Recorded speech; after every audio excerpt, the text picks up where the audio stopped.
I'm welcoming Alan Lorrimer-Riley to join me for a conversation. And I'll welcome you, Alan, but I also would like you to just share very briefly about where you're based and a little bit possibly very quickly about, because you're not from Wales originally, are you? No. No. Tell us a little bit about yourself and how you ended up in Wales. Yeah, I'm a Geordie and lived there for a number of years before moving to London for work. And also in London, I met the Lord and met my wife. And then we were led to North Wales. Originally lived in a little village called Pentir, just outside of Bangor. Yeah. And had a guest house and restaurant called Rainbow Court, which was greatly used for the Lord's services. And then 2005, I moved to Tregarth. Sadly, 2007, my wife died, so I've been in my little wooden house in Tregarth on my own since then. Yeah, I'm pastor of Snowdonia Christian Fellowship, which was a church plant that we did in 1991. Okay. I'd like to ask you a little bit about Snowdonia Christian Fellowship in a minute, but we finally got Tregarth on the map, haven't we, as far as this channel is concerned? About time too. About time too, yeah, because we've never had anybody from Tregarth, so you're the first, and possibly the first of many. Who knows? But Tregarth is just outside Bangor, for those who are not familiar with it. Snowdonia Christian Fellowship, you've already explained that you planted that church in 1991. Tell us a little bit about that. And so from time to time, when we moved up there, we would go through to Bethgelert, and there came a Sunday when the Lord said clearly, this is where you're supposed to be. So we started joining the Anglican Church, and again, long story short, that was not without its tensions and difficulties. And there came a point where we felt that the Lord was saying, rather than trying to come to a compromise that will end up satisfying nobody, offer a choice. And so that led us then to set up Snowdonia Christian Fellowship. So there was 8 of us and our children. It's remarkable, isn't it, how the Lord works and how he kind of does unexpected things. We used to meet in the guest house in the centre of Bethgelert, just by the bridge, and a knock came at the door, and it was the guy who was the caretaker of the chapel building. The chapel building itself had gone by then. It was the chapel of Eryri, and he said, "I hear you might be looking for somewhere to meet." Oh, yeah, that'll be good. So for the first 10 years of our life, we met in the chapel of Eryri in Bethgelert, and more recently we've been meeting in the community hall. So actually, at the moment, I describe us as a micro church in the mountains. That's a very good description. We meet in a house at the moment for various reasons. Yeah. So, for people who are not familiar with the ruralness rather of Snowdonia, of Eryri, they may not appreciate how difficult it is to have a gathering. Really, explain to us what the church looks like now. As I say, we're small. So we always have had a ministry to visitors. Lovely. Lovely. And we have an event every year which we call Bethgelert Songs of Praise. Okay. Because there's a beautiful group, for those who don't know Bethgelert, why not? Why haven't you been there? There's a beautiful village green right in the centre of the village by the river. And it's an ideal spot. So we go there and we sing hymns, and people have chosen the hymns, and they have to give a reason. So as a witness. As a witness, and sometimes we have a preach, and sometimes we don't. But it's been lovely, because very, very, very effective. Yeah, because I'm familiar with Tregarth Mm. from childhood, because Yeah. coming from Carnarvon, and it's a beautiful area. When we spoke, it was last week when we spoke. Something Mm. that really struck me about you is that not only do you pastor Snowdonian Christian Fellowship, but you've got a very a heart for networking. Mm. That sort of came over clearly for me in our conversation. So one of the questions I want to ask you, Alan, is, and I don't know how to phrase it, but what does a heart for networking look like? Or, what motivates you to network? Because it's not a usual ministry. It's not a ministry with a title. It's not a ministry with a job description. And so it's a bit fluid and hard to pin down really what it actually means. But as a networker, can you just explain to us what it looks like in your heart as to what motivates you and drives you to do it? Well, I mean, two things come to mind. One, which I think I said to you when we were chatting, is that I've always said to people I've got sheepdog genes, because I like to make sure that everybody's happy and that everybody's in the right place at the right time, and that Interesting. if you're out as a group, I'm checking that everybody's keeping up and all of that sort of. And that's a great description of it, a sheepdog, Yeah. sheepdog genes. Yeah, that you're driven really to collect, or to gather, really. Yeah. And it is quite easy. It's sort of it's a natural thing of the person I am. But I feel it's a kind of a God-given gift as well. Yes, If you know what I mean. absolutely. Yeah, because not everybody has that gifting. No. And so that's why I was keen to draw it out of you, so that people could appreciate that there is that calling on some people's lives to network, and what it looks like. So sorry, carry on, Alan. There's a number of people who seem to have been given a vision for Wales, which involves a net. If you know what I mean. Okay, There's a that's lovely lady interesting. called Mary Bays from Carmarthen, who my description of her is she looks like a harmless old lady, but she's actually one of the most powerful prayer warriors in Wales. Right. But she had this vision from the Lord, which involved a net over Wales. And what she felt the Lord was saying to her through that is that he wanted there to be prayer for every community in Wales, ideally from people physically in those communities, but obviously, and so something called PrayerNet Cymru was set up in response to Mary's vision. Right. But there's also a guy who lives up on Anglesey. In fact, you have interviewed his daughter, Rachel Radbourne. It's a guy called John Sadler.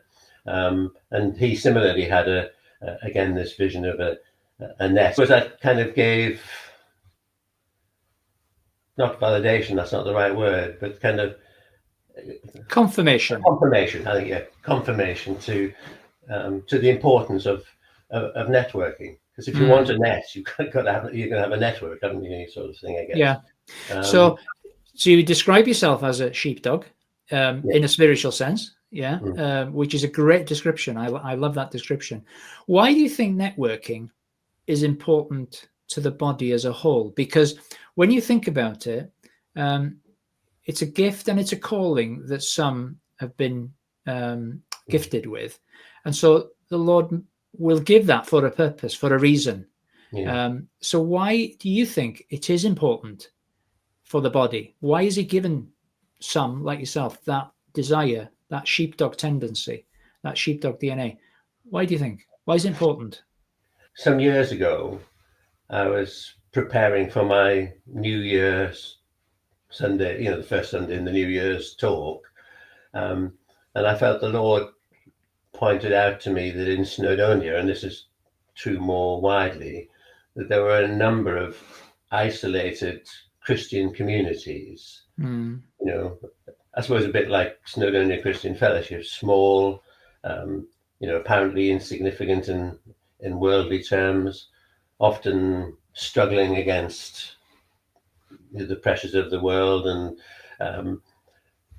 because obviously in big churches you have people who can do jobs, if you know what I mean, whereas in a smaller church everybody has to be pulling their weight, and if not, then that weight falls on a very small number of people. And I felt that the Lord was saying that what was needed was for these small Christian groups to be praying for each other and to be supporting each other in kind of whatever way they could. And that led me and actually Snowdonia Christian Fellowship to become involved in the Blaenau Prayer Fellowship. So we've been actively involved in Bro Festiniog for many years, partly as part of the prayer fellowship. But of course, what happens is that once you get involved in that sort of situation, then there are other things within that community that you get caught up in. And we actually, when you think about it, when you think about the function of what a net is to gather fish who are fairly spread apart, to gather them together into one concentration, and then they can be hauled in. So where these various fish are separated by distance, the net gathers them, brings them all together, hauls them onto the trawler or the ship or whatever. And it's the same in the Christian world. You are in a very rural area where there are isolated fish, if you like. And so your role is as that networker of bringing them together. It's the first time I've seen it. So is that a true statement to say? Yes, yeah. And yes, and I mean, obviously there are, I guess, are others doing the same. Absolutely. But it is that. But I've got you in the chair, so it's you that I'm. Yes, absolutely. And it's a kind of, I suppose, a frustration that I haven't, in a sense, been more effective at it. That, I would have liked it to, but I suppose it's you can only do what you can do, and leave the rest to the Lord. And I mean, one of the things that I've often talked about is that we have got bigger churches in North Wales as well, sort of spread out along the coast, and I would love for some of them to catch the vision as well, for perhaps being more involved with the rural communities and finding ways to support them. Though I do think the Lord has a cunning plan at work anyway, so that's a separate issue. Yeah, with you saying, you wish you'd have been more effective. I think sometimes that this sort of ministry, networking, is actually more difficult than pastoring a church, because in pastoring a church, you can see what you can see in front of you, whether numbers are growing, whether numbers are dwindling, whether numbers are dwindling, or how people are growing. You can actually see the evidence of what you're doing. Yeah. With this sort of ministry, you can't see a lot of evidence. Okay. Yeah. So I wouldn't be hung up, if I was you, about that. Oh, I wish I'd done more, because what you are doing is being faithful. What you are doing is being obedient. And so what you are doing is what the Lord has called you to do. And even though it's not as easy to see the fruit and the evidence, I think you need to be encouraged because you've been faithful, because you've been obedient, and the fruit will sort of show itself one day, even if it's just, in eternity. So I just wanted to encourage you in that sense, Alan. Thank you. Yeah. So practically, you've shared practically, you've been involved in the Blaenau Festiniog Prayer Network. What other sorts of things are you doing? I'm involved in the Anglican Prayer Network. Okay. I was speaking there on Sunday. I'm involved with the Marianna's Prayer Network. Okay. Which, as the name implies, when it physically meets at the moment, it meets in a place called Llanelstyd, just on the outskirts of Dolgellau. Yeah. but it's like a lot of other prayer meetings at the moment. It meets online is a lot as well. There's an event that I've been involved in organising. I mean, there was a pastor in Colwyn Bay who organised a thing called Heart Cry for Wales. Yes. And that sort of stopped during COVID and sort of restarted on a low level. But sadly, Pete Levers, the pastor involved, then became ill. So it came to a stop. Yes. But I've been involved again for a few years now in a thing called Heal the Land. It was an event organised on the showground by the Christian Council for Rural Wales. And it's basically a prayer and praise event, praying for the farmers and for the physical land of Wales. And we all spent time praying around the showground and praying for farmers and that sort of thing. And in probably a couple of years ago, it wasn't the last one, I think it was the one before. At the end, they asked us to gather together and pray in our regions. And the North Wales region was actually so big that we had to split in half. And three of us who were part of that and who'd also been part of Heart Cry said, do you think we should be doing something on a more regional basis?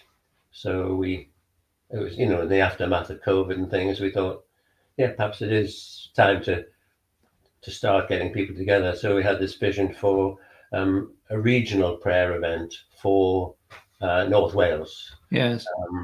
So it's called Face to Face, Wyneb and Wyneb. Yeah. And the next one of those will be on February the 15th. Right. Meeting at the Conwy School in Conwy. Yeah. And, yes, that's been a very special event and activity, as is Heal the Land itself. Yeah, excellent. What sorts of things do encourage you? As when you see some fruit out of the networking that you do, have you got any examples of something that has encouraged you over the years?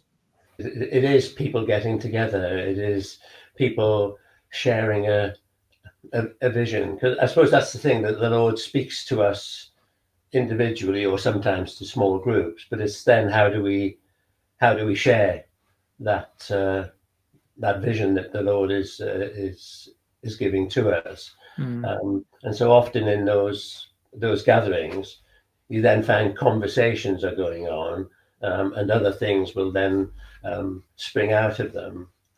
Like, for example, the PrayerNet Cymru, because I became the rep for Arbon event effectively, trying to raise up people to pray in their communities. But actually, it proved to be a much more difficult task than it sounds. It really sounds quite straightforward to find out if people are praying in and for their community, doesn't it? But to actually, the logistics of doing that proved to be very, very difficult.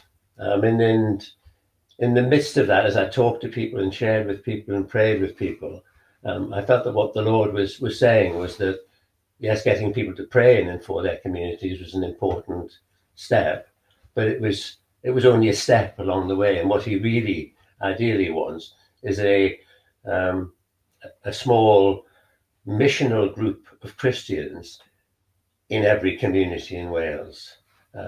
That's why I got really excited when I learned about Montgomery, for example, because it just felt like the Lord's doing something in Wales. And that's so I've been telling people that for a few years now, which is why I got quite excited when I learned about your channel really. Bless you.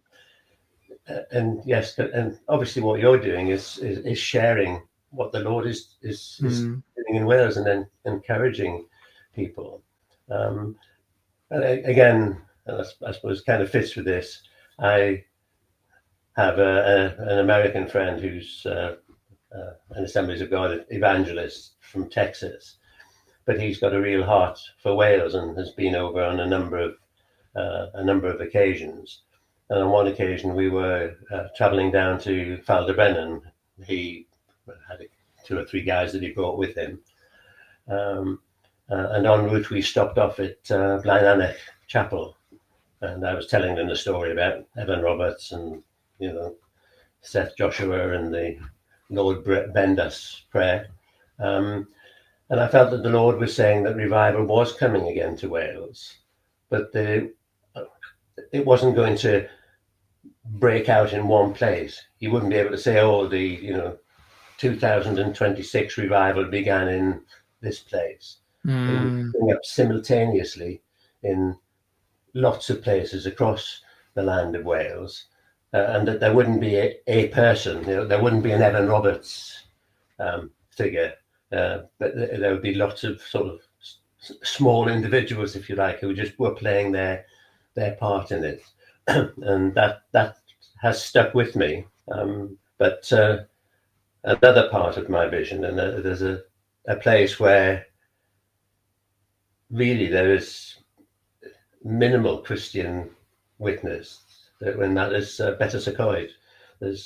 And I haven't, in any of the meetings I've been to, met a Christian from Betws-y-Coed, and so it's really laying heavily on my heart as to what are we going to do about that. So again, it's trying to just be in tune with the Lord. My friend Andy Hugh on Saturday has just launched a new ministry called 4319 Cymru, which is based on Isaiah 43:19. Behold, I am doing a new thing. So, he got me very excited. I mean, I think I almost literally did a little dance when he said, "Oh, Alan, there's this couple and they've started a life group in Betws-y-Coed." So I think I just about contained myself, but I think I did, at least in my heart, I did a little dance. So I then contacted this couple, John and Jude Witt, and we're disappointed to find that no, it's not Betws-y-Coed. They're actually meeting in San Roost. Right. But from that, their story is an interesting one. They're actually missionaries in Zambia, and they live in Zambia for 6 months of the year, but the other 6 months they live in Cwmpemachno. And you'd think if they were sensible, they would be in Zambia during the winter, wouldn't you? And then would be in Wales in the summer. No, they actually go to Zambia during the summer and are in Cwmpemachno in the winter. So they're there at the moment. Lovely. Yeah, lovely. I was just thinking when you were saying about Betws-y-Coed that there isn't a Christian witness there yet, and I was just sensing that whoever will be called to plant something in Betws-y-Coed will be extremely blessed, because it's a beautiful part of the country and beautiful part of Wales, of Snowdonia. Yeah. So, Alan, I just want to thank you for taking the time out and sharing your heart with us on this recording. And I just want to say, sort of as a closing thing, that I've come to appreciate more about this ministry and prayer ministry that's going on in the background. I would say there's a lot of prayer ministry, sorts of things that you're involved in the background, and it's not always appreciated for what it actually is. Because you're praying for farmers and these rural communities, and they can be forgotten, really, because there's so much focus on the church and the gathering and that we can sometimes, the church now, the body in Wales, can sometimes forget about these background stuff, if I can't sort of describe it any better, but things that are not right in your face. But you guys are picking these up, and you guys are praying about them, and encouraging each other, and interceding for these areas. And so, can I just encourage you that is such a vital work and such a vital part of the body of Christ. So, thank you, Alan. Okay. Talk about. I appreciate you taking the time, and I'm sure that there will be some updates at some stage that you can share. And so God bless you. Well, God bless you too. Thank you. Thank you very much, Alan. And yeah, we'll see you. Bye-bye. Bye, Gwyneth. God bless you. Bye.